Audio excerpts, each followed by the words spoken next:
Hey everybody, Kevin with Ride Utah TV. Welcome back to the channel. This is going to be a pretty quick video and maybe pretty rough because it can take a week to edit some of these videos. And this is important information and I wanted to get it out. What we're talking about today is Moab and the BLM land closure that's happening around Moab. We'll go into a little bit in depth on what's going on. I bet you I've started this video no less than 20 times. And each time I restart, it gets shorter and shorter and shorter. I'm not going to drag you into a lot of the legal jargon that surrounds cases like this, but I want to give you just enough of a background so that you understand what's going on and that there is hope here. So we'll look at some maps, maybe just a rough Google Earth map, just so I can show you where we're dealing with. And then we'll talk a little bit about what's actually going on, some of the trail closures, and about what you can do about it. So stay tuned. So you've probably seen the posts online, and they've talked about how the BLM is closing 317 miles of trails around Moab. It's actually north of Moab. As you can see in this map that I'm about ready to show you, it'll go from the Green River on the west, or maybe from your view on the west, with the Colorado River as it goes across the north end of Moab on the south, Highway 191 on the east, and then at the top, I-70. That tract of land that you're driving past when you come off I-70 down into Moab that's on your right, that's the piece of land that we're discussing here. So let's go take a look at this map, point out a couple of areas, some of the trails that are out there, and when we come back, we'll talk a little bit about the implications of this. So this gives you a little bit of an idea of the area that we're dealing with. I-70 on the north, the Green River on the west, Highway 191 on the east, and the Colorado River on the south. Now, if you look here, we've highlighted a couple of areas of these trails. There's the Hajo Canyon, Hajo Wash, Gold Bar Rim down there by Moab, 10-mile wash up at the top. You know, that's just a great destination that's now closed. Rusty Nail. All of these attractions in here are being shut down. Here's just a quick list of some of the trails that are being closed. You can find the full list over on Ride Utah on Facebook. Okay, so you can see that this is a big area that we're dealing with here. One of the terms that's going to pop up over and over and over, that is maybe the most asked question that I receive, is what is an RS-2477 road? Well, I'll give you some basic background about some of the legal history of these trails. Back in the 1850s, 1860s, as the country was growing, Congress recognized the need to go out onto public lands and extract minerals. The country was growing. We needed iron, we needed gold, we needed silver, uranium. All of these were found on the public lands, in publicly owned land out west. So in 1866, they passed the Federal Mining Act, and part of that act created a RS-2477 road. RS just stands for Revised Statute. So in the original bill, Statute 2477 created the ability for a mining company to go and make a road so they can drive to the mine, extract the minerals, and then drive them back out. That's where the term S2477 was. Over the years, for the next 110 years, that had been revised many, many times. So that's where the RS-2477 comes from.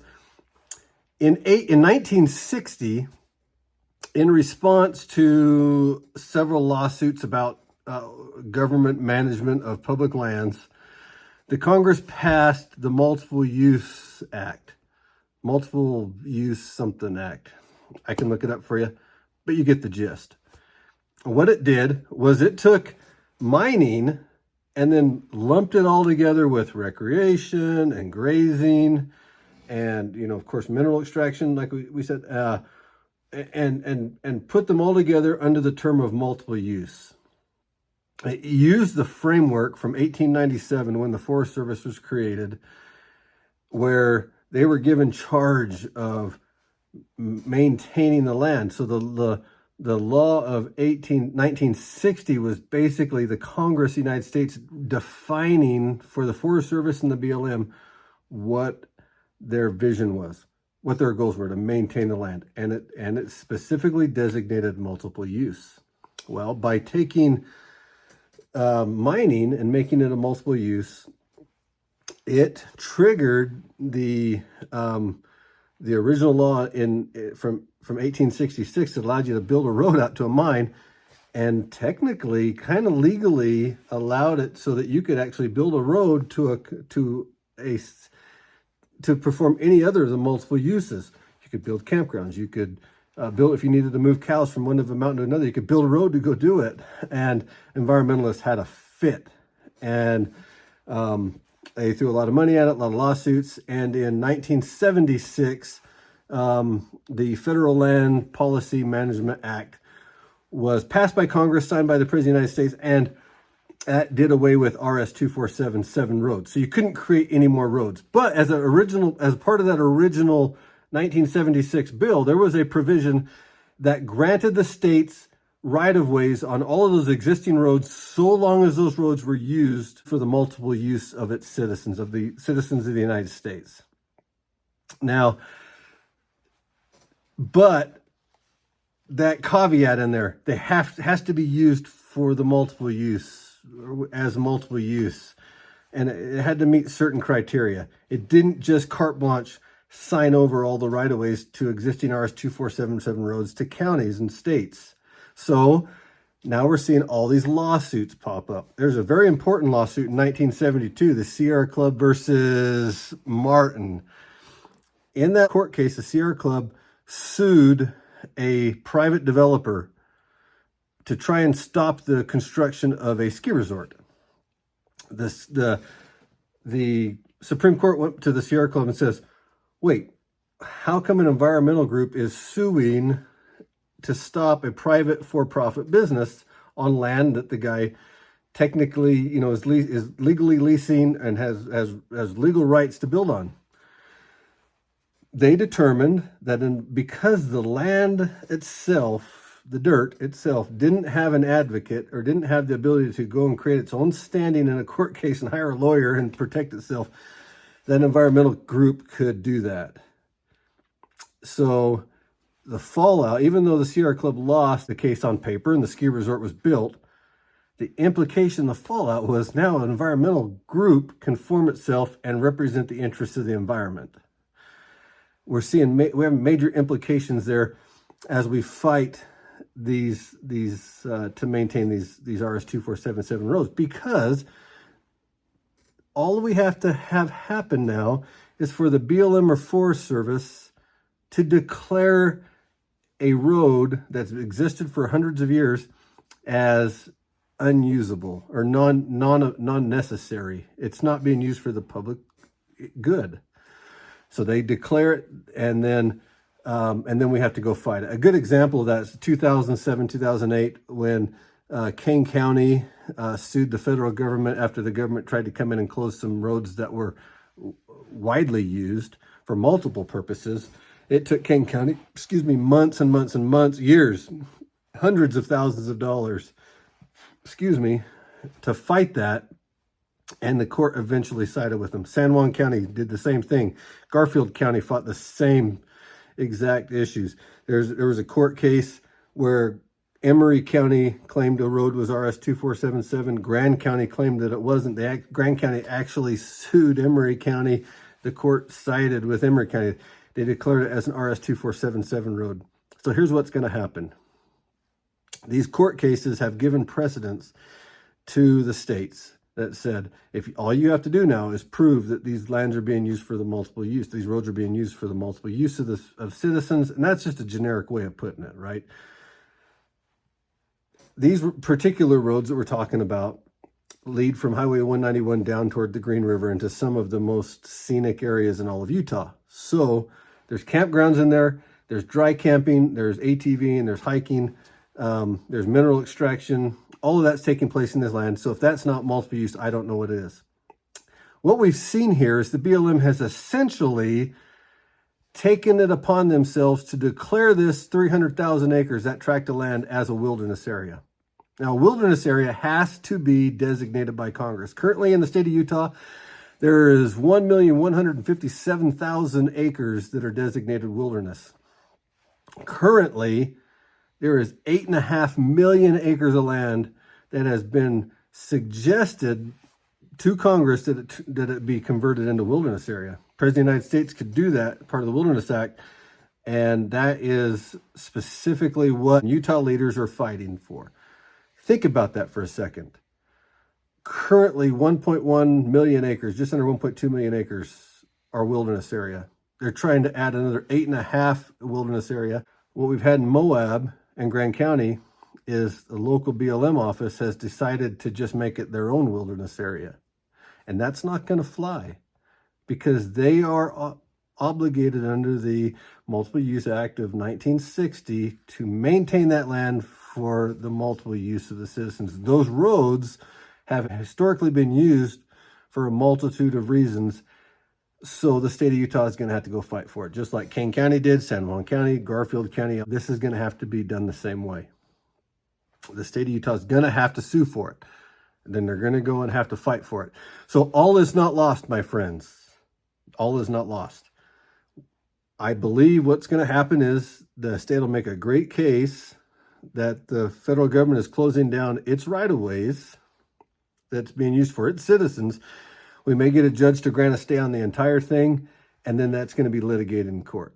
Now, if you live in Grand County, you should be opposed to this, and here's why. Some estimates are 500,000, some are 750,000. I've seen estimates as high as 1 million people use that land every year. And if you close it down, it's not going to stop people from coming. It might stop some of them. The rest of them are going to come down into Grand County, into Moab. If you've been paying attention to what's been happening in Moab, then you know that off-roaders have been trying to work with Moab citizens to quell the noise.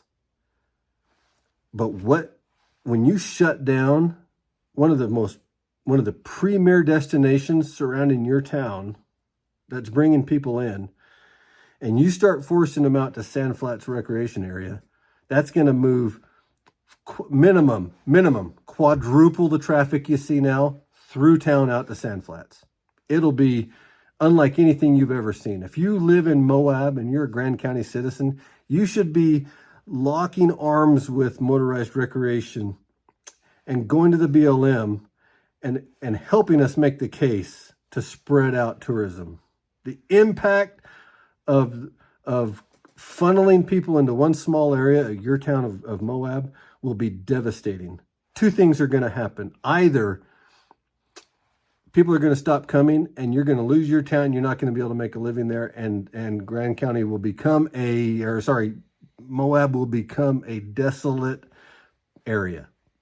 Or you're going to be so overrun with motorized recreation that it's going to be so loud and unpleasant that people are just going to move away and the recreators are going to take over.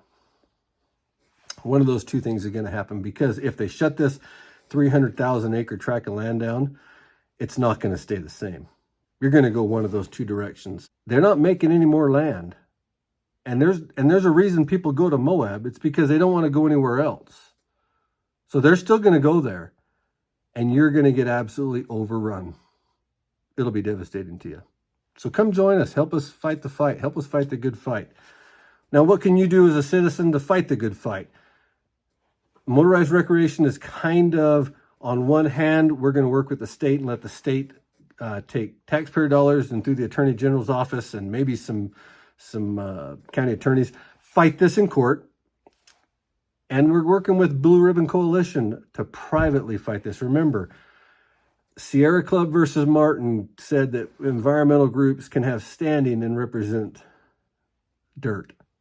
And the case can be made, and I'm sorry, but this is funny, but the case can be made that SUA and the Sierra Club and some of these other groups have been representing the portion of dirt that only likes to be stepped on, while the vast majority, and we contend that 99% of the dirt actually prefers to be driven on. And that 99% of dirt hasn't had its say in court. So we need you to donate money to the Blue Ribbon Coalition so we can go represent the dirt that just doesn't have a say. And I'm sorry if that sounds ridiculous, but you know what? We're dealing with environmentalists. We have to fight them at their game. Listen, folks, share this video so that people understand what's going on down there. If you have any questions, email us at rideutah.tv@gmail.com. Make sure you give us a thumbs up because that does help the channel. And